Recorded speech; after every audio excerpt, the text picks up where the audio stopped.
BA तृतीय वर्ष की संस्कृत ऑनलाइन कक्षा में प्रिय विद्यार्थियों, आपका स्वागत है। हम बुद्धि गुण के संबंध में चर्चा कर आए हैं। समस्त व्यवहारों का मूल कारण बुद्धि गुण है। वह बुद्धि दो प्रकार की होती है, स्मृति और अनुभव। अनुभव दो प्रकार का बताया गया है, यथार्थ और अयथार्थ। यथार्थ अनुभव के चार भेद होते हैं, उसके कारण भी चार प्रकार के होते हैं। और जो कार्य के नियत पूर्व तक रहता है उसको कारण कहते हैं। वो कारण भी तीन प्रकार के होते हैं, समवायी, असमवायी और निमित्त भेद से। और उनमें जो इन तीनों समवायी, असमवायी, निमित्त कारणों में जो असाधारण कारण है वही करण कहलाता है। प्रत्यक्ष ज्ञान का कारण प्रत्यक्ष कहलाता है, और वो प्रत्यक्ष इंद्रिय के सन्निकर्ष से उत्पन्न ज्ञान को कहते हैं। वह प्रत्यक्ष दो प्रकार का होता है, निर्विकल्पक ज्ञान प्रत्यक्ष और सविकल्पक ज्ञान प्रत्यक्ष। अब यहाँ पर जो इंद्रियार्थ सन्निकर्ष जो बताया गया है वह षड्विधा मानी 6 प्रकार का होता है। प्रिय विद्यार्थी, इंद्रियार्थ का अर्थ समझने की आवश्यकता है। इंद्रिय का अर्थ होता है हमारी 5 ज्ञानेंद्रियां, और अर्थ का अर्थ होता है विषय, यानी इंद्रियों के विषय। तो इंद्रियां तो 5 हो गई, जैसे आँख, नाक, कान, जिह्वा और त्वचा। उनके विषय यानी अर्थ भी 5 होते हैं, रूप, रस, गंध, स्पर्श और रस। रूप, रस, गंध और स्पर्श।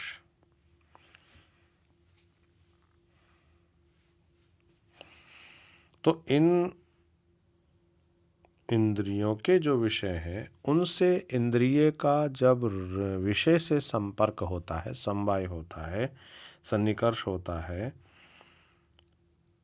संयोग होता है, तब प्रत्यक्ष होता है। तो वह षड्विध प्रकार का होता है। देखिए, इंद्रिय अर्थ के सन्निकर्ष के भेद यहाँ बताए जा रहे हैं।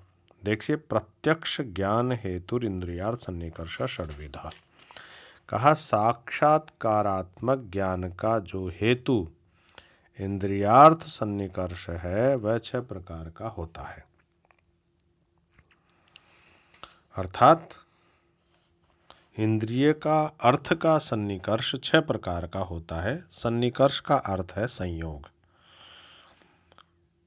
अन्नम भट्ट ने यथार्थ अनुभव के 4 भेद बतलाए थे। उनमें प्रथम भेद प्रत्यक्ष ज्ञान का हेतु इंद्रियार्थ सन्निकर्ष बतलाया। यहाँ पर उसी सन्निकर्ष के 6 भेदों का स्वरूप उदाहरण सहित वर्णन किया गया है।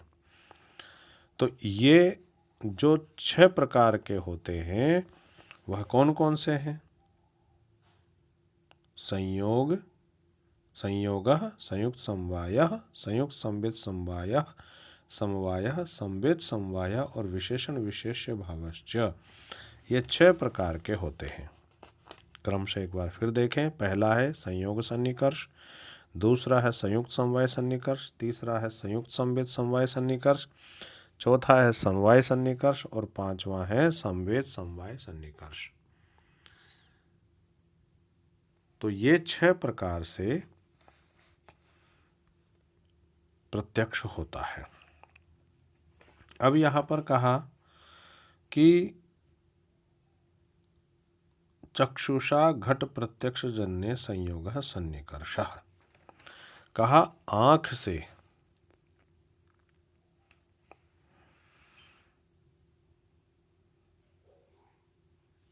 तो यहाँ पर बताया 2 द्रव्यों का साक्षात संपर्क संयोग होता है। तो यहाँ चक्षुषा यानी जैसे नेत्र इंद्रिय के द्वारा घट प्रत्यक्ष जन्य संयोग सन्निकर्षः, जैसे नेत्र इंद्रिय के द्वारा घड़े को देखने में नेत्र इंद्रिय और घड़े का संबंध संयोग है, क्योंकि नेत्र इंद्रिय से घड़े का संयोग होने पर घड़े का साक्षात्कार ज्ञान होता है, इसलिए यहाँ संयोग सन्निकर्ष है। अब यहाँ पर जैसे देखा, अब दूसरा बताया, दूसरे का उदाहरण दिया, घट रूप प्रत्यक्ष जन्य संयुक्त समवाय सन्निकर्षः। दूसरे का उदाहरण दिया जो संयुक्त समवेश, ये तो संयोग सन्निकर्ष कह दिया, दूसरा बताया संयुक्त समवाय सन्निकर्ष, अर्थात इंद्रिय से संयुक्त द्रव्य में जब किसी गुण या क्रिया का साक्षात्कार किया जाता है तो वहाँ संयुक्त समवाय सन्निकर्ष होता है। जैसे नेत्र इंद्रिय से घड़े के रंग रूप का साक्षात्कार करने में नेत्र इंद्रिय का घड़े से संयोग होता है और उस संयुक्त घट में रूप या रंग समवाय संबंध से रहता है, क्योंकि घट गुणी है और रंग गुण है। गुण और गुणी का एक दूसरे में समवाय संबंध होता है, इसलिए नेत्र के द्वारा संयुक्त घट में रूप रंग के समवाय संबंध से रहने के कारण घट रूप में साक्षात्कार में संयुक्त समवाय सन्निकर्ष होता है।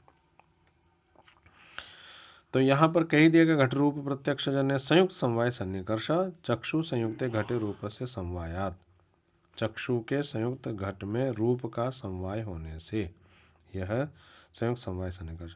अब कहा रूपत्व सामान्य प्रत्यक्ष संयुक्त संवेद समवाय सन्निकर्ष चक्षु संयुक्त घटे रूपे संवेदम तत्र रूपत्व से समवायात। अब ये तीसरा जो बताया गया संयुक्त संवेद समवाय सन्निकर्ष, किसी द्रव्य में उसका गुण या क्रिया समवाय संबंध से रहती है। गुण या क्रिया में उसकी जाति जैसे गुणत्व, क्रियात्व, पशुत्व आदि समवाय संबंध से ही रहती है। जब दो समवाय हो जाते हैं तो उसे संवेद समवाय कहा। जैसे उदाहरण के रूप में घट रूपत्व के साक्षात्कार में संयुक्त संवेद समवाय सन्निकर्ष है, क्योंकि पहला नेत्रेंद्रिय के द्वारा द्रव्य का घट द्रव्य के साथ संयोग संबंध हुआ, फिर दूसरा उस घट में रूप रंग समवाय संबंध से है, तीसरा रूप में रूपत्व भी समवाय संबंध से है। इस प्रकार चक्षु मानी नेत्र से संयुक्त घट में रूपत्व संवेद समवाय संबंध से होने के कारण यहाँ संयुक्त संवेद समवाय सन्निकर्ष संबंध सन्निकर्ष है। अब यहाँ पर श्रोत्रेण शब्द साक्षात्कारे समवायः सन्निकर्षः कर्ण विवर्ग वृत्त्याकाशस्य श्रोतत्वात् शब्दस्य अनु आकाशोनुद्धत्वात् गुणगुणिनोश्च समवायात्। अब यहाँ पर चौथा जो है सन्निकर्ष उसके बारे में बताया जा रहा है। ये चौथा सन्निकर्ष समवाय सन्निकर्ष। किसी द्रव्य का अपने अंदर स्थित गुण के साथ समवाय संबंध होता है, क्योंकि द्रव्य गुणी है और उसमें विद्यमान गुण तो गुण है ही तथा गुण गुणिनो। तो जैसे उदाहरण बताया वहाँ पर कर्णेंद्रिय से शब्द का ग्रहण, यहाँ कारण में यानी कान में शब्द गुण रूप में है, क्योंकि कान के छेद में विद्यमान आकाश ही श्रवण इंद्रिय होती है और शब्द आकाश का गुण है, शब्द गुण का आकाशम कह दिया। अतः आकाश रूपा श्रवण इंद्रिय रूप द्रव्य होने के कारण गुणी है और उसमें रहने वाला शब्द उसका गुण है। गुण गुणी का संबंध समवाय होता है, ये बता चुके हैं। इसलिए श्रोत्र इंद्रिय से शब्द के साक्षात्कार में समवाय सन्निकर्ष होता है।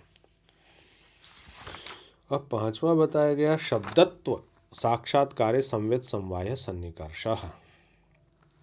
संवेद समवाय सन्निकर्ष जब किसी द्रव्य में समवाय संबंध से स्थित गुण में समवाय संबंध से स्थित जाति गुणत्व के साथ द्रव्य का संबंध होता है तो उसे संवेद समवाय सन्निकर्ष संबंध कहा जाता है। जैसे श्रोत्रेंद्रिय से शब्दत्व जाति के साक्षात्कार में श्रोत्रेंद्रिय द्रव्य में शब्द समवाय संबंध से रहता है और शब्द में शब्दत्व जाति समवाय संबंध से रहती है। इसी प्रकार दो समवाय संबंध होने के कारण प्रथम समवाय को संवेद कहा गया है। इस प्रकार श्रोत्रेंद्रिय द्रव्य का शब्दत्व यानी जाति के साथ समवाय संबंध है। अब छठा और अंतिम जो सन्निकर्ष है उसके बारे में बताया गया कह अभाव प्रत्यक्ष विशेष श्रोत्र संवेते शब्द शब्दत्व संवाद अभाव प्रत्यक्ष विशेषण विशेष भाव सन्निकर्षो घटाभावात् भूतलम इत्यर्थ चक्षु संयुक्ते भूतले घटाभाव से विषयत्वात्। तो यहाँ पर विशेषण विशेष भाव सन्निकर्ष छठा है। नेत्रादि इंद्रिय से जब किसी वस्तु के अभाव का साक्षात्कार किया जाता है तो उनमें विशेषण विशेष भाव संबंध होता है। जैसे घट अभाव वद भूतलम, अर्थात यह भूतल घट के अभाव वाला है। यहाँ नेत्र इंद्रिय से भूतल यानी पृथ्वी का संयोग होता है और उस भूतल में घट का अभाव विशेषण है। इस प्रकार यहाँ नेत्र संयुक्त भूतल विशेष्य और भूतल में घटा भाव विशेषण है, अतः विशेषण विशेष भाव संबंध है। इस प्रकार से यहाँ पर 6 प्रकार का सन्निकर्ष बताया गया है। प्रिय विद्यार्थियों, ये जो विशेषण विश्वास ये 2 प्रकार से हो सकता है। इंद्रिय संबंध विशेषणत्व, अर्थात जब इंद्रिय का विशेषण से संबंध हो, जैसे घटाभावत, इसमें घटाभावत ये विशेषण है। जो उद्देश्य होता है वह विशेषण और विशेष्य विधेय होता है, वह विशेष्य होता है। घटाभावत भूतलम में भूतल विशेष्य है और भूतल का विशेषण घटाभावत। इंद्रिय संबंध विशेषणत्व, जहाँ इंद्रिय विशेष्य से संबंध हो, जैसे घटाभाव भूतले घटाभाव, इन दोनों वाक्यों में भूतल उद्देश्य और घटाभाव विधेय आता है। इंद्रिय संबंध भूतल विशेष्य है। अभाव के साक्षात्कार में विशेषण विशेष्य भाव को जोड़कर अन्य 5 में से कोई संबंध नहीं हो सकता। तो प्रिय विद्यार्थियों, आज ये 6 प्रकार का षड्विध सन्निकर्ष के विषय में मैंने चर्चा की है। आगे फिर इंद्रिय का प्रत्यक्ष प्रमाणत्व दिखाया जाएगा। आज इतना ही। धन्यवाद।